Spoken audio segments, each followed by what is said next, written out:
আগামী 11ই মে 2026 সালে মঙ্গল গ্রহের রাশি পরিবর্তন হচ্ছে। মঙ্গল গ্রহ শনির সঙ্গে অবস্থান করে রয়েছেন বর্তমান সময়, কিন্তু এই শনির সঙ্গে অবস্থান যেমন করে রয়েছেন, আগামী 11ই মে পর থেকে এই মঙ্গল গ্রহ মেষ রাশি অর্থাৎ নিজের রাশি এটা মেষ রাশিতে অবস্থান করবেন স্বক্ষেত্রস্থ এবং মূল ত্রিকোণ স্থানটির মঙ্গল গ্রহের। সেখানে তিনি একা অবস্থান করে স্বক্ষেত্রস্থ মূল ত্রিকোণে অবস্থান করছেন। এটা অত্যন্ত পজিটিভ দিক বা পজিটিভিটি আমাদের জীবনে আসতে চলেছে। এই মঙ্গল গ্রহের রাশি পরিবর্তন করছে 11ই মে 2026 সালে। এই রাশি পরিবর্তনের জন্য কি কি শুভ শুভ ঘটনাগুলো ঘটতে চলেছে, আমাদের জীবনে আসতে চলেছে, তা আজকে এই নিয়ে আলোচনা করব। তাই আমরা একটু মনোযোগ সহকারে ভিডিওটি শুনবেন। এবারে মঙ্গল গ্রহ আমাদের কি কি রিপ্রেজেন্ট করে থাকে? মঙ্গল গ্রহ আমাদের সাহস, আমাদের পরাক্রম, যে কোনো জায়গায় যে কোনো কাজে উদ্যম, হার না মানার টেন্ডেন্সি, লড়াই, হঠকারী সিদ্ধান্ত, পুলিশ প্রশাসন, আমাদের আইন, আমাদের ইমিউনিটি সিস্টেম, রোগ প্রতিরোধ করার ক্ষমতা, সেই সঙ্গে আমাদের রক্ত, লোহিত রক্ত কণিকা, আমাদের রাগ, জেদ, সেই সঙ্গে এই মঙ্গল গ্রহ আমাদের বিবাহিত জীবনে অনেকখানি পার্টকে নির্দেশ করে থাকে। কারণ আমরা প্রত্যেকেই মাঙ্গলিক দোষ সম্পর্কে কম বেশি শুনেছি। এই মঙ্গল গ্রহর কারণেই মাঙ্গলিক দোষটা হয়ে থাকে।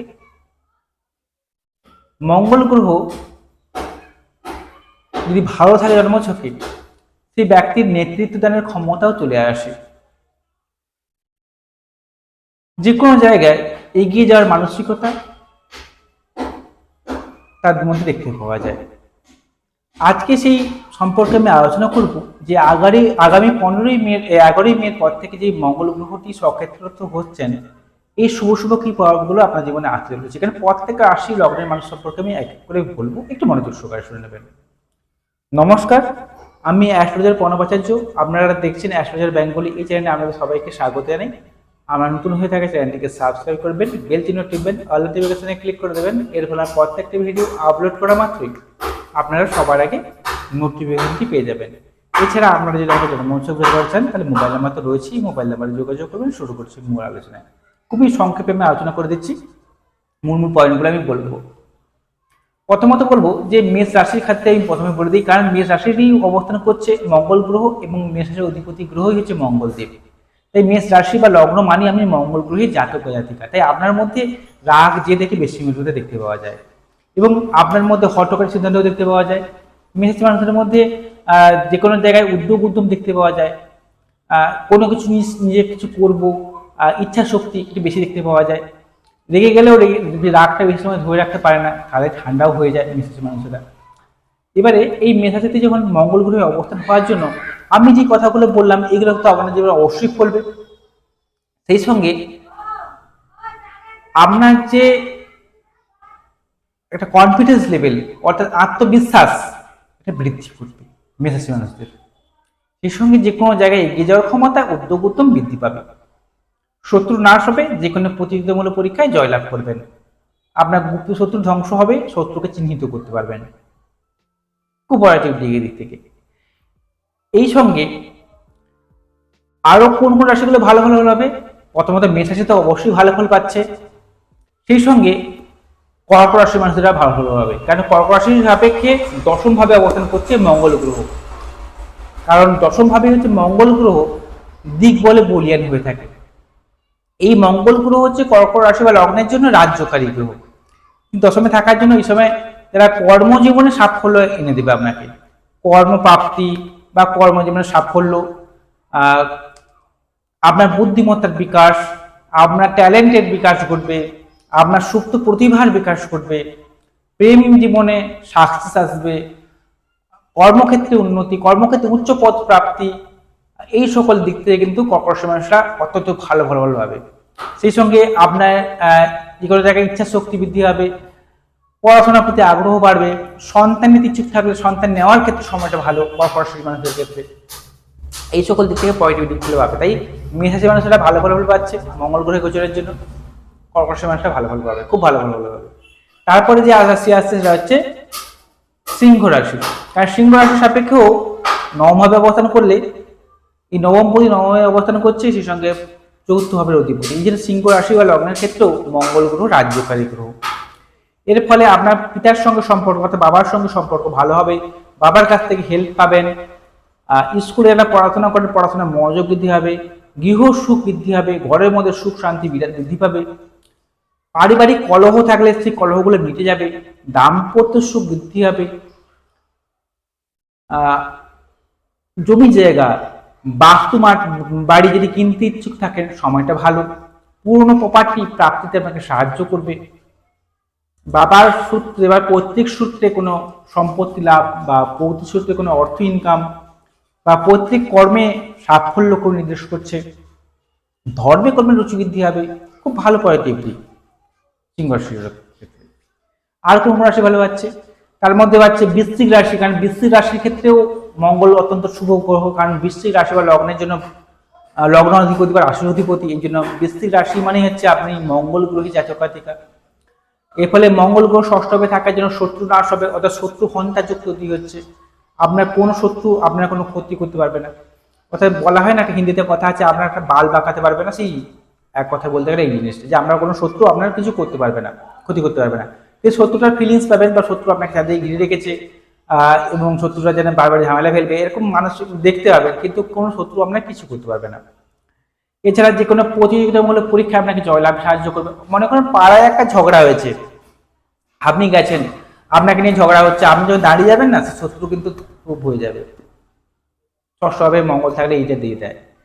আবার ষষ্ঠপতি হওয়ার জন্য এই ফলাফলগুলো পাবেন। মামার সঙ্গে সম্পর্ক, আপনার যে মামা বাড়ি থাকে মামার সঙ্গে সম্পর্ক ভালো হবে, মামার কাছ থেকে হেল্প পাবেন। আর এছাড়া যে কোনো প্রতিযোগিতামূলক পরীক্ষায় আপনাকে হয়তো কম্পারেটিভ এক্সামগুলো যেগুলো হয় সেখানে আপনাকে সাফল্যকে নির্দেশ করছে। কর্মপ্রাপ্তিতে সাফল্য এনে দেবে, কোনো জায়গায় চাকরি প্রাপ্তি, লোন প্রাপ্তিতে আপনাকে সাহায্য করবে, লোন প্রাপ্তি, কারণ মঙ্গল গ্রহ লোনকে নির্দেশ করে থাকে। তাই বৃশ্চিক রাশি বা লগ্ন যদি আপনি হয়ে থাকেন আপনার, তাহলে এই সময় যদি লোন নেওয়ার চেষ্টা যদি করেন, এই সময় লোন প্রাপ্তি আপনার হয়ে যাবে, এটা খুব পজিটিভ দিক।